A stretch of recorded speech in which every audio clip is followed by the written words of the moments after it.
This next one's a little bit shorter. It's the power of a quotient. So what we're given is a fraction. So we have 2 over 3. And then we have that inside of parentheses, and outside of the parentheses, we have an exponent of 4. So what we're gonna do is we're gonna rewrite the fraction, which is gonna be 2 bases. So 2 is gonna be a base over 3, which is a base. And we're gonna multiply this by the invisible exponents of 1. So since they don't have exponents, we're gonna give them an invisible 1. And we're gonna multiply the outer exponent of 4 by both of them. So what we would have is 2 to the power of 4 over 3 to the power of 4. Let's do it with the next one. We have 3 over 5, and neither one has an exponent, so that means their exponent is 1.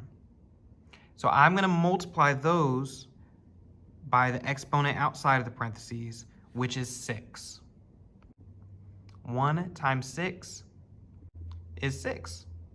So our answer is gonna be 3 to the power of 6 over 5 to the power of 6. Now we have one last practice problem. This one's a little bit more complicated because on the top we have 2 bases. We have 2 and we have x.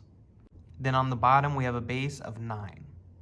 And none of them have exponents, so we can assume they're all invisible 1s. So I'm going to rewrite this. So we have 2 with the exponent 1, x with the exponent 1, and 9 with the exponent 1. So we're going to multiply this outer exponent outside of the parentheses by every single one of these. So we'll have 2 to the power of 1 times 3. We'll have x to the power of 1 times 3. And we'll have 9 to the power of 1 times 3. So we have the base 2 with a new exponent of 3. We have x with a new exponent of 3 over 9 with an exponent of 3. Now I want to answer this question on the bottom. The difference between these two is that the top is the only one with parentheses. So that's the only one the 5 is going to impact. It's not going to mess with what's on the bottom. And over here, since everything's in parentheses, the 5 is going to impact both. So we would only multiply what's in parentheses, so 5 times 3, and our answer would be a to the 15th over b squared. Whereas, in the second example, 5 has to multiply by every base inside of the parentheses.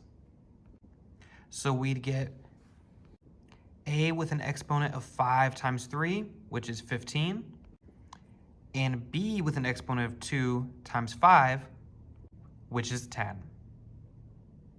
So it's important that whenever you're given parentheses and an exponent outside of it, you only multiply the exponent by the exponents of the bases inside of the parentheses. So that's what's different.